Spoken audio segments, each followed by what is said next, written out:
स्वागत है मेरे चैनल सुनील सक्सेना केमिस्ट्री के लिए। आज की क्लास में हम लोग जो हमारा सॉलिड स्टेट का काम चल रहा है, जिसमें हम लोगों ने एकक सेल और उनकी पैकिंग एफिशिएंसी संकुल क्षमता को कवर किया था, तो उसके आगे क्लास है।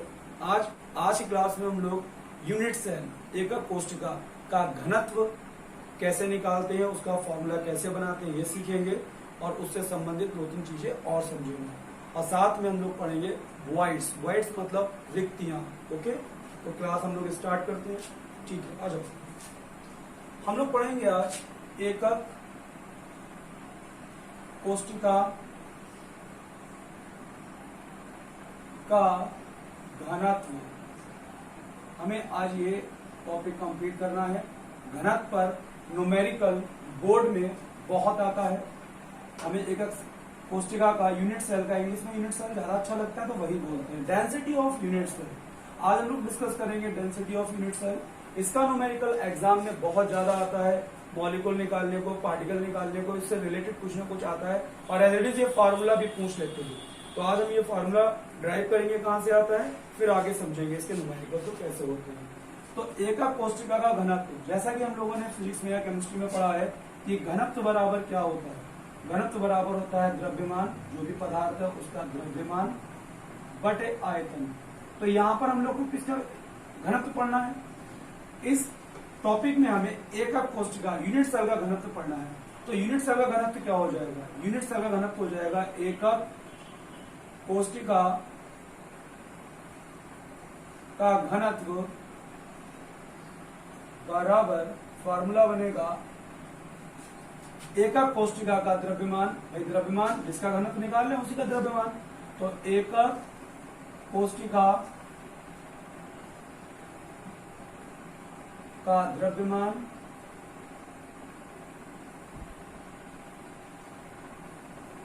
बटे एकक कोशिका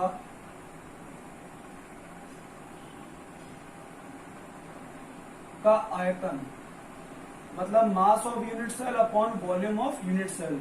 अगर यूनिट सेल का हम लोग को घनत्व निकालना है, डेंसिटी ऑफ यूनिट सेल निकालनी है, तो हमें करना पड़ेगा mass of unit cell upon volume of unit cell. एकक कोशिका का द्रव्यमान बटे एकक कोशिका का आयतन।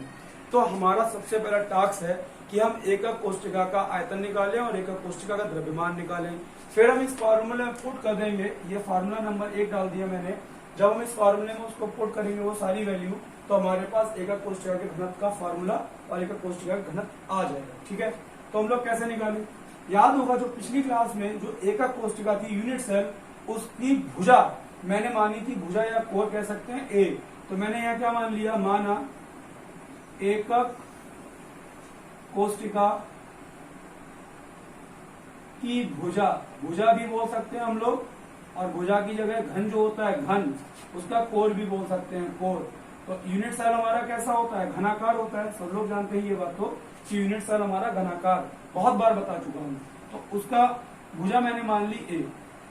तो जो भुजा आ गई तो हम इसका आयतन निकालें तो कितना आ जाएगा? तब एकक कोशिका का आयतन, आयतन क्या होता है? घन का आयतन होता है भुजा क्यू या कोर क्यू। तो भुजा क्यू हो गया ए क्यू। ठीक, ये ए क्यू मतलब एकक कोशिका का आयतन जो हमें लगाना है वो हमने निकाल लिया ए क्यू, जो हम इस फॉर्मूले में यहाँ पुट करेंगे। अब हमें नेक्स्ट क्या चाहिए? हमें चाहिए एकक कोशिका का द्रव्यमान।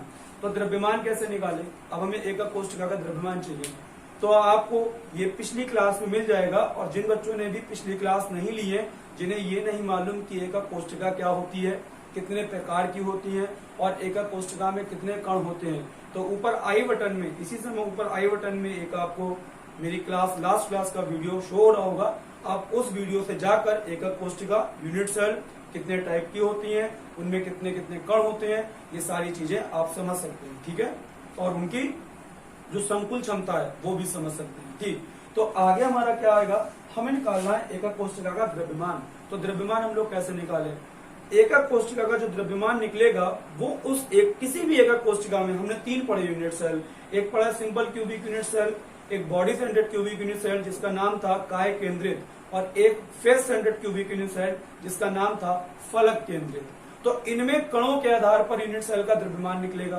भाई सिंपल क्यूबिक यूनिट सेल जो थी, सरल घन एकक यूनिट सेल जो थी हमारी, उसमें कण था हमारा केवल एक।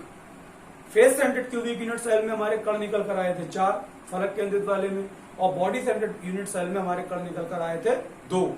तो यूनिट सेल में जो कण होते हैं उनके आधार पर हम यूनिट सेल का द्रव्यमान निकालते हैं। तो मैं कैसे लिखूंगा इसके लिए, अगर मुझे एकक कोशिका का द्रव्यमान निकालना है तो मैं कैसे लिखूंगा, यहां पर देखना, एकक कोशिका का द्रव्यमान बराबर होता है एकक कोशिका में कणों की संख्या। तो यहां हो जाएगी एकक कोशिका में जो भी घन यूनिट सेल है उसमें कणों की संख्या में कणों की संख्या, ये शॉर्टकट में मैंने कोशिका लिखा है, गुणा एक कण का द्रव्यमान। जितने भी कण है वो सारे कण हो गए, और एक कण का द्रव्यमान, अगर हम एक कण के द्रव्यमान को संख्या से गुणा कर लेंगे तो पूरे यूनिट सेल का द्रव्यमान आ जाएगा। तो एकक कोशिका में कणों की संख्या गुणा एक कण का द्रव्यमान, द्रव्यमान। चलो अब कणों की संख्या, अब यहां पर क्या करते हैं, कणों की संख्या को हम लोगों ने मान लिया z, और कण का द्रव्यमान मान लिया स्मॉल m। द्रव्यमान को m से दिखाते हैं, ये हम बाद में भी बता देंगे, तो यहां समझते रहना। और एकक कोशिका का द्रव्यमान मान लिया हमने कैपिटल M। तो कैपिटल M बराबर हमारे पास हो गया एकक कोशिका में कणों की संख्या जो हमने z माना है, और एक कण का द्रव्यमान जो हमने स्मॉल m माना है। तो अब अगला टास्क हमारे पास जो आता है, जो अगली चीज आती है, वो हमें निकालना है ये कणों का द्रव्यमान, एक कण का द्रव्यमान। भाई एक कण का द्रव्यमान कैसे निकाले, अब हमारे पास कण का द्रव्यमान आना चाहिए। तो जो भी हमारे पास यूनिट सेल में कण होते हैं वो परमाणु, अणु या आयन होते हैं। और फर्स्ट ईयर में हम लोगों ने जो हमने मोल कॉन्सेप्ट पढ़ा था, ठीक है, फर्स्ट ईयर में एक चैप्टर में, फर्स्ट चैप्टर में सम बेसिक ऑफ कॉन्सेप्ट वाले चैप्टर में हम लोगों ने एक मोल कॉन्सेप्ट वाला टॉपिक पढ़ा था। उस टॉपिक में किसी भी कण का द्रव्यमान निकालना हमने सीखा था। जो कण का द्रव्यमान होता है वो उस कण के परमाणु भार, या जो कण का जो भी भार है, परमाणु भार बटे एवोगैड्रो संख्या होता है। ठीक है, तो मैं क्या लिखूंगा, ध्यान से समझना, मुझे निकालना है कण का द्रव्यमान, ये चाहिए। तो अगली स्टेप में मैं निकाल रहा हूं कण का, एक कण का द्रव्यमान, एक कण का द्रव्यमान।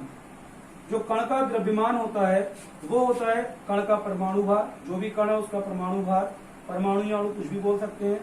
तो कण का परमाणु भार, यह आपको सवाल में दे रखा होगा, बटे एवोगैड्रो संख्या।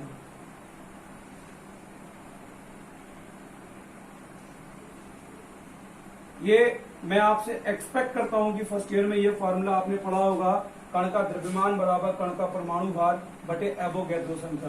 तो कण का द्रव्यमान तो हम लोगों ने स्मॉल m माना है, तो मैं यहां लिख देता हूं कण का द्रव्यमान स्मॉल m, और बराबर लिख देता हूं कण का परमाणु भार।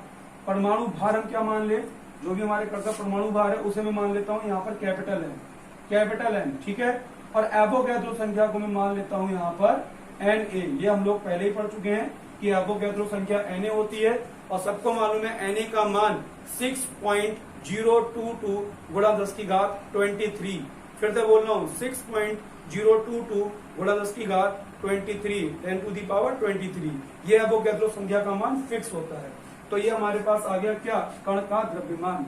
ये द्रव्यमान उठा के अगर हम यहाँ लगा लें तो हमारे पास क्या आ जाएगा, एकक कोशिका का द्रव्यमान आ जाएगा। तो एकक कोशिका का द्रव्यमान कितना आ जाएगा, हम निकालें तो एकक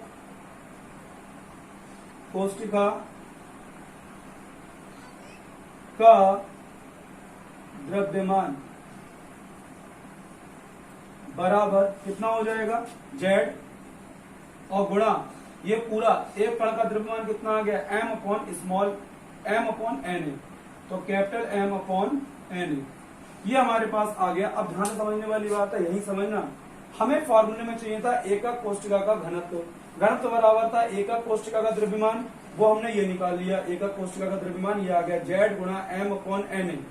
और हमें क्या चाहिए था, एकक कोशिका का आयतन, आयतन आ गया AQ। तो ये एकक कोशिका का आयतन और एकक कोशिका का द्रव्यमान, ये दोनों वैल्यू उठा के समीकरण 1 में लगा दें तो हम क्या लिखेंगे, समीकरण 1 से, मेरे पास जगह नहीं है नीचे, तो मैं यही काम ऊपर कर रहा हूं, ध्यान से समझना। यहाँ कर रहा हूं समीकरण 1 से, समीकरण 1 में मान लगा दिया एकक कोष्ठक का घनत्व को मैं डी लिख दूं, घनत्व को डी बोलते हैं, सब लोग जानते हैं। तो घनत्व की जगह मैंने डी ले लिया, बराबर एकक कोष्ठक का द्रव्यमान, ये जेड गुणा एम अपॉन एन ए, तो जेड गुणा एम अपॉन एन ए बटे, ये इसके अपॉन, ये पूरी वैल्यू ऐसी लगा दी मैंने, बटे एकक कोष्ठिका का आयतन कितना है, ए क्यू, ये लगा दिया ए क्यू, ये एन ए नीचे आ जाएगा। तो हमारे पास फॉर्मूला क्या बन जाएगा, यही हमारा कौन आ गया, डेंसिटी, एकक कोष्ठिका के घनत्व का फॉर्मूला आ गया। मेरे ख्याल से आपको समझ में आ गया होगा हमने क्या किया है।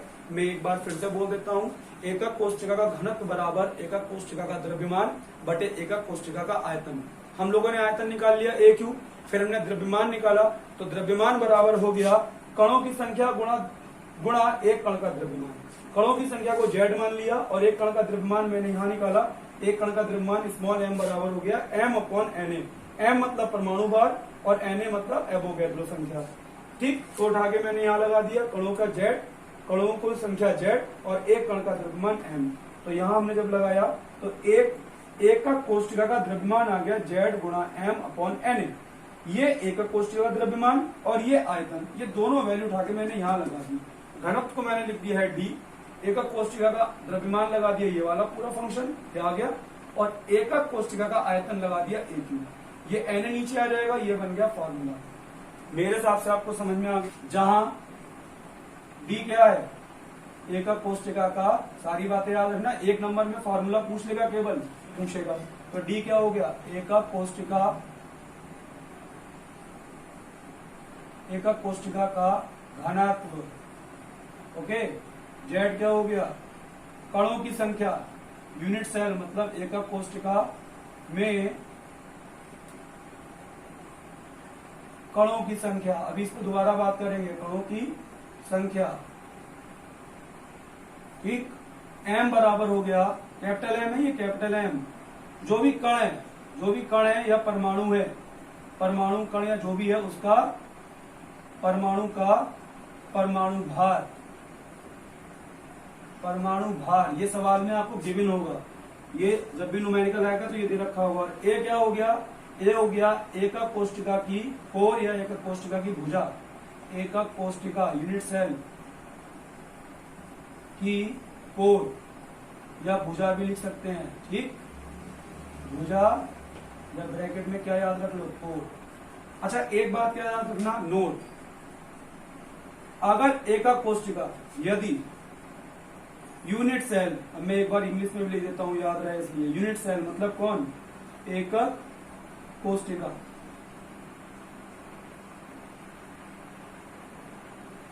क्या है, सिंपल क्यूबिक यूनिट सेल मतलब सरल घन एकक कोष्ठिका, इंग्लिश में याद रखा करो, ऐसी unit cell, simple cubic unit cell.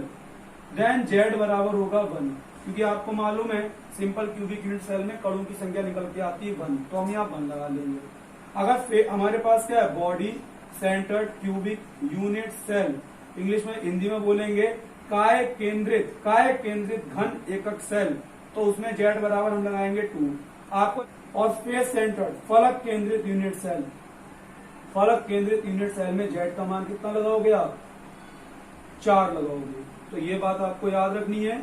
ये सारे यूनिट सेलों के लिए फॉर्मूला यही चलेगा, चाहे सिंपल क्यूबिक हो, बॉडी सेंटर्ड हो, चाहे फेस सेंटर्ड हो, बस उसमें आप जेड हटा के ही, जैसे ही आप जेड की वैल्यू 1 लगाओगे सिंपल क्यूबिक यूनिट सेल के लिए आ जाएगी घनत्व, जेड की जगह 2 लगाओगे तो बॉडी सेंटर्ड के लिए आ जाएगा, और जेड की जगह 4 लगाओगे तो आ जाएगा face centred cubic unit cell के लिए।